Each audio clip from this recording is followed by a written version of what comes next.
अगर ईश्वर के अस्तित्व में विश्वास की दृष्टि से देखा जाए तो दुनिया में दो प्रकार के लोग होते हैं, एक आस्तिक, दूसरा नास्तिक।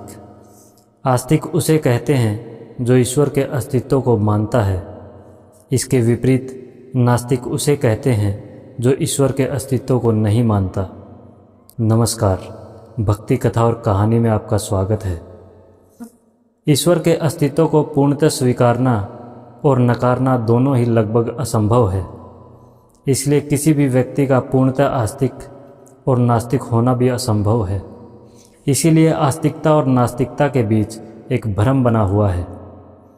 यहाँ मेरी आस्तिकता की परिभाषा केवल इतनी है कि हम हमारे अंतःकरण में स्थित परमात्मा को मानें और उसका अनुसरण करें। कोई व्यक्ति आस्तिक है किंतु ज़रूरी नहीं कि वह सही हो। ठीक ऐसे ही कोई व्यक्ति नास्तिक है, इसका मतलब यह नहीं कि वह गलत है। किसी भी इंसान के सही या गलत होने का निर्धारण उसके गुण, कर्म और स्वभाव तथा चिंतन, चरित्र और व्यवहार से किया जाता है, न कि उसकी मान्यता से। यदि आप सोच रहे हैं कि आस्तिकता किसी व्यक्ति के सही होने का प्रमाण पत्र है, तो आप गलत सोच रहे हैं। जब तक आस्तिकता को आत्मसात न किया जाए, नास्तिक बने रहना अधिक श्रेयस्कर है। स्वामी रामतीर्थ कहते हैं कि अधूरा आस्तिक बनने से नास्तिक बने रहना अच्छा है। वास्तव में गहराई से यदि देखा जाए तो तीर्थ स्थानों पर जितने आस्तिक लोगों का मेला लगता है, उसमें से अधिकांश लोग छुपे हुए नास्तिक होते हैं। कुछ लोग होते हैं जो सार्वजनिक रूप से ईश्वर के अस्तित्व को नकार देते हैं, उन्हें स्पष्ट नास्तिक कहा जा सकता है। किंतु जो लोग बाहर से आस्तिक और आध्यात्मिक होने का दिखावा करते हैं, किंतु जिनके गुण, कर्म, स्वभाव नास्तिकों की तरह होते हैं, उन्हें छुपे हुए नास्तिक कहते हैं। ऐसे लोग ईश्वर और धर्म की आड़ में अपना धंधा चलाते हैं। असल में आस्तिकता और नास्तिकता में बहुत ही मामूली सा अंतर है, जिसे पकड़ने के लिए गहन स्वाध्याय की आवश्यकता है। आप समझते हैं कि आप नास्तिक हैं, लेकिन खुद से पूछिए, क्या मैं आस्तिक हूँ? क्या मैं ईश्वर के अस्तित्व को मानता हूँ? अगर आप ईश्वर के अस्तित्व को मानते हैं तो फिर आप कोई भी गलत कर्म नहीं करते होंगे। यदि करते हैं तो फिर आप ईश्वर को कहाँ मानते हैं? क्या एक बच्चा अपने बाप के सामने गलत कार्य कर सकता है? यदि नहीं, तो फिर आप कैसे ईश्वर से छुपे रह सकते हैं?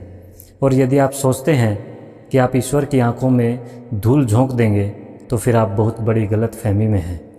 यदि स्वयं से ईमानदारी से प्रश्नोत्तरी की जाए तो हम पाएंगे कि हम भी छुपे हुए नास्तिक हैं।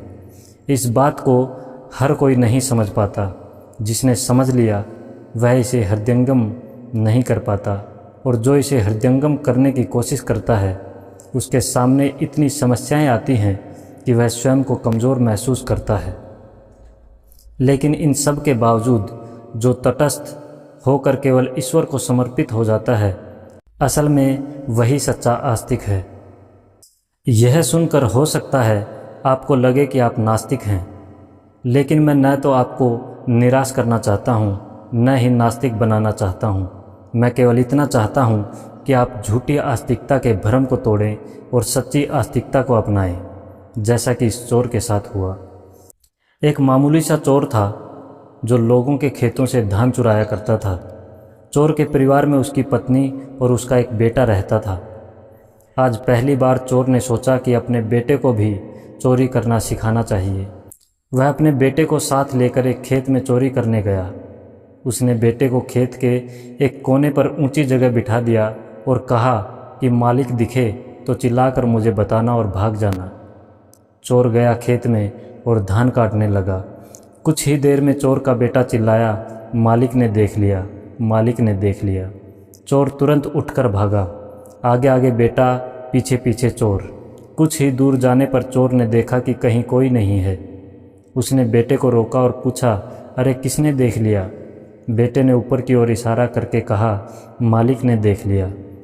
चोर ने झुंझलाकर कहा, अरे मूर्ख, मैं उस मालिक की बात नहीं कर रहा हूँ। खेत का मालिक कहाँ है? बेटा बोला, बाबा आप ही कहते हैं वह सबका मालिक है, फिर खेत का मालिक मैं किसी और को क्यों मानूं? चोर बोला, परंतु बेटा, हमें खतरा केवल इस खेत के सांसारिक मालिक से है ऊपर वाले से हमें कोई खतरा नहीं। चोर का बेटा बोला, एक बात बताइए बाबा, क्या इस खेत का मालिक उस ऊपर वाले मालिक से बड़ा है? चोर बोला, नहीं तो। बेटा बोला, तो फिर बाबा आप ही बताइए, जो कार्य इस मालिक की नज़रों में गलत है वो उसकी नज़र में सही कैसे हो सकता है? उल्टा वह बड़ा है तो उसकी नज़रों में तो यह कार्य ज़्यादा गलत होना चाहिए। बाबा, माँ कहती है गलत हमेशा गलत होता है, फिर चाहे वह छोटा हो या बड़ा, क्या फ़र्क पड़ता है? जिस कार्य के करने से आत्मा में डर, लज्जा और अशांति हो वह पाप है। क्या हम कोई अच्छा काम नहीं कर सकते? आज बेटे ने बाप की आंखें खोल दी। उस चोर ने उसी दिन से चोरी का काम छोड़ दिया और जंगल से लकड़ियां काट कर बेचने लगा। वास्तव में अधिकांश लोग इस चोर की ही तरह भ्रम में जी रहे हैं।